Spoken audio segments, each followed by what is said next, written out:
Hello दोस्तों, नमस्ते। जय श्री कृष्ण, राधे राधे। अपने चैनल सोनम अवधी लोकगीत और नेहा अवधी लोकगीत दोनों चैनल पे आप लोग का स्वागत करती हूँ। एक छोटा सा बहुत प्यारा स्वर का उठान गीत है, आप लोग सुनिएगा और फिर वॉच करिएगा, कमेंट बॉक्स में जरूर बताइएगा।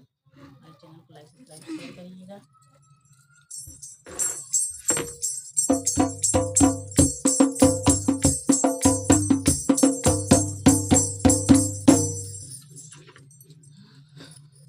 दरिदा उठी है